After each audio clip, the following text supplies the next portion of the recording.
hewan yang ditunggangi Rasul ketika peristiwa Isra Mi'raj. Hewan tersebut adalah buruk. Buruk itu berbentuk setengah manusia dan setengahnya lagi hewan. Namun ternyata buruk ini adalah hewan yang mirip seperti kuda, namun memiliki postur tubuh lebih kecil daripada kuda.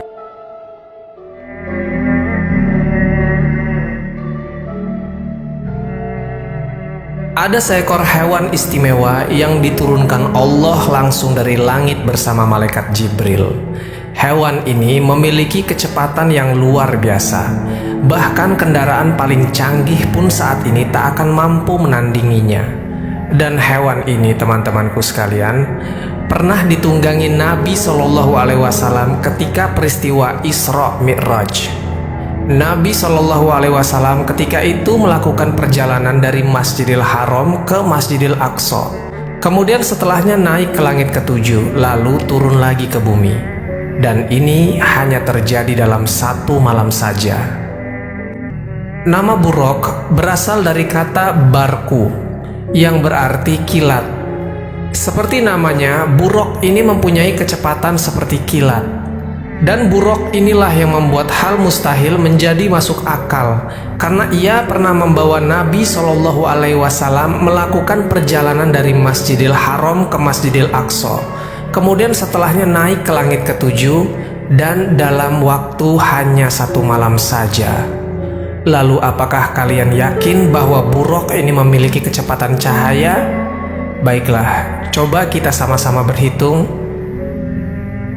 Jarak dari Masjidil Haram yang terletak di Mekah dan Masjidil Aqsa yang terletak di Yerusalem adalah 1239 km. Kemudian setelah itu Nabi Shallallahu Alaihi Wasallam naik ke langit ketujuh dan turun lagi ke bumi. Dan untuk mengukur jarak dari bumi ke langit ketujuh tentu tidak akan diketahui berapa jaraknya. Namun kalau kita hitung jaraknya antara bumi ke matahari saja, didapati di sana berjarak 149 juta kilometer. Dan itu baru langit pertama, belum langit kedua, ketiga, dan seterusnya. Sedangkan kecepatan buruk diumpamakan adalah kecepatan cahaya. Kecepatan cahaya itu 1 detiknya 300 km. Artinya untuk sampai ke Masjidil Aqsa dari Masjidil Haram hanya butuh waktu sekitar 5 detik saja. Lalu bagaimanakah dengan langit ketujuh dan turun lagi ke bumi? Nah, dari sini kita tidak temukan angka yang masuk akal kalau buruk bisa membawa Nabi Shallallahu Alaihi Wasallam dalam perjalanan ini hanya dalam waktu satu malam saja. Dan dapat disimpulkan bahwa buruk ini memiliki kecepatan yang jauh lebih cepat dari cahaya itu sendiri. Tentu hal ini jauh dari nalar manusia, tetapi wajib diyakini atau diimani oleh setiap muslim. Teman-temanku seiman, banyak dikisahkan di masyarakat bahwa buruk itu berbentuk setengah manusia dan setengahnya lagi hewan.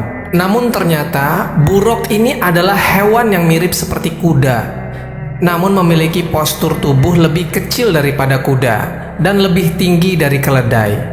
Hewan ini memiliki bulu berwarna putih dan punya satu tanduk di pucuk kepalanya.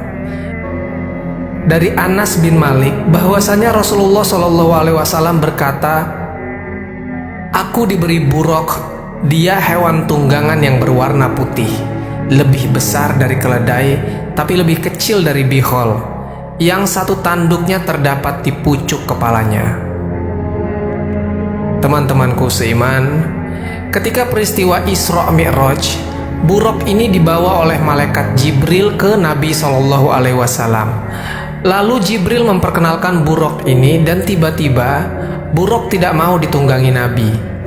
Sebagaimana layaknya hewan pada umumnya, jika melihat seseorang yang menurutnya asing, maka hewan tersebut akan menunjukkan perilaku yang tidak bersahabat.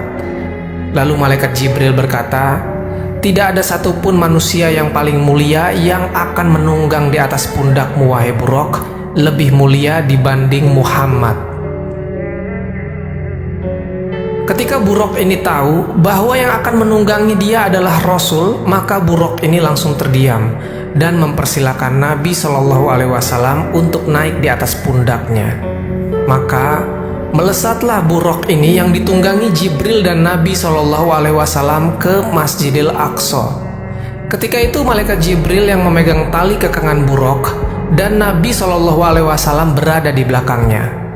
Nah, kenapa malaikat Jibril ini ikut naik di punggung buraq? Harusnya Jibril bisa saja terbang dan langsung ke Masjidil Aqsa. Ketika itu, malaikat Jibril mengubah bentuk aslinya merupai seseorang manusia. Dan ketika ia sudah berubah menjadi bentuk manusia, maka disitulah terjadi hukum layaknya dunia manusia. Dan sebagaimana kita ketahui, tak ada yang namanya manusia yang bisa terbang. Dan sekedip mata, buraq ini melesat. Tiba-tiba mereka sudah sampai di Masjidil Aqsa. Namun ada riwayat juga yang mengatakan sebelum ke Masjidil Aqsa, mereka berhenti di tempat-tempat bersejarah seperti berhenti di Baitul Lahmi atau Bethlehem, tempat lahirnya Isa bin Maryam. Lalu berhenti di Bukit Tur, tempat turunnya Taurat kepada Nabiullah Musa alaihissalam, dan diikuti dengan tempat-tempat jejak para nabi lainnya. Sobat Jazirah Ilmu yang dimuliakan Allah, maka ketika sampai di Masjidil Aqsa, Nabi SAW mengikat buraq ini di suatu tempat tambatan, yang sekarang tempat tambatan buraq itu menjadi tembok ratapan orang-orang Yahudi. Tembok inilah yang dijadikan orang-orang Yahudi beribadah. Tatkala ketika Nabi SAW masuk ke Masjidil Aqsa, dan disinilah terjadi perkumpulan yang maha besar. Karena Nabi SAW lihat di dalam Masjidil Aqsa itu penuh dengan para nabi sebelum beliau. Jadi ruh para nabi itu pada melesat dari segala penjuru dan berkumpul di Masjidil Aqsa. Lalu untuk apa perkumpulan besar para nabi ini? Tak lain untuk meneruskan estafet bendera dakwah kepada Nabi SAW. Karena zaman mereka sudah berlalu dengan kematian mereka, dan peristiwa ini disebut dengan Isra. Lalu Nabi SAW melakukan perjalanan ke langit ketujuh, ke Sidratul Muntaha. Menurut beberapa surah di Al-Quran, Sidratul Muntaha adalah ujung dari alam semesta, di mana tempat ini tidak bisa dimasuki oleh siapapun termasuk malaikat Jibril. Namun atas izin Allah, Nabi Muhammad SAW menjadi satu-satunya manusia yang bisa memasuki dan melihat secara langsung. Dan peristiwa ini dinamakan Mi'raj. Perjalanan keduanya disebut dengan peristiwa Isra Mi'raj. Sobat Jazirah Ilmu yang dimuliakan Allah, kisah lain dari buraq ini diceritakan dalam kitab Tanbihul Ghafilin, karya Imam Abu Laits Al-Samarkandi dari wilayah Uzbekistan. Dikisahkan pada malam 27 Rajab, malaikat Jibril alaihissalam dan Israel mendapat perintah dari Allah Subhanahu wa Ta'ala agar bertasbih dan tidak mencabut nyawa pada malam itu. Jibril bertanya, "Ya Allah, apakah kiamat telah tiba?" Allah Ta'ala berfirman, "Tidak wahai Jibril, tetapi pergilah engkau ke surga dan ambillah buraq, dan kemudian temui Nabi Muhammad SAW bersama buraq itu." Kemudian Jibril pergi dan dia melihat 40.000 buraq sedang bersenang-senang di taman surga, dan di wajah masing-masing buraq terdapat nama Muhammad SAW. Di antara 40.000 buraq itu, Jibril melihat seekor buraq yang sedang menangis bercucuran air mata. Jibril menghampiri buraq itu lalu bertanya, "Mengapa engkau menangis wahai buraq?" Buraq itu berkata, "Ya Jibril, sesungguhnya aku telah mendengar nama Muhammad sejak 40 tahun. Maka pemilik nama itu telah tertanam dalam hatiku, dan aku menjadi rindu kepadanya sehingga tidak mau makan dan minum lagi. Aku laksana dibakar oleh api kerinduan." Jibril berkata, "Aku akan menyampaikan engkau kepada orang yang engkau rindukan itu." Kemudian Jibril memakaikan pelana dan kekangan kepada buraq itu dan membawanya kepada baginda Nabi. Dalam riwayat lain disebutkan, ketika Jibril melihat seluruh buraq, ia mendapati satu buraq duduk menyendiri menjauh dari yang lain. Buraq itu menangis dan tangisannya terbentuk sungai mutiara yang indah yang mengalir deras dari matanya, yang merupakan tangisan cinta dan kerinduan. Jibril mendekati buraq itu dan berkata, "Semua buraq lain bersolawat memuji Nabi Shallallahu Alaihi Wasallam dengan gembira, tetapi mengapa kau di sini sendirian menangis? Apa yang membuat kau menangis?" Buraq itu berkata, "Ketika Allah menciptakan buraq dan memberitahu kami bahwasanya salah satu dari kami akan membawa Nabi Muhammad SAW, maka semenjak hari itu aku menangis tak pernah berhenti. Aku pun berdoa kepada Allah, ya Rob, hatiku terbakar karena cintaku kepada Nabi Muhammad SAW, dan aku memohon kepadamu untuk menjadi buraq yang membawa Nabi ke surgamu." Jibril berkata, "Kalau begitu, kaulah yang aku pilih untuk membawa Nabi Shallallahu Alaihi Wasallam."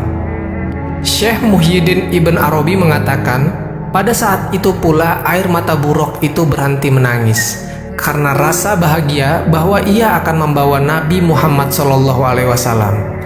Dari puluhan ribu buraq, Allah memilih buraq tersebut menjadi buraq yang mulia karena membawa Rasulullah dalam perjalanan Isra dan Mi'raj pada malam 27 Rajab ketika melakukan perjalanan Isra Mi'raj. Wallahu alam bisawab. Jadi itulah kisah tentang buraq. Semoga kisah ini bermanfaat. Lebih dan kurangnya mohon dimaafkan. Yang benar datangnya dari Allah Subhanahu wa Ta'ala. Khilaf atau keliru itu datangnya dari saya pribadi sebagai manusia biasa. Sampai ketemu di kisah-kisah seru yang penuh makna selanjutnya. Saya akhiri. Wassalamualaikum warahmatullahi wabarakatuh.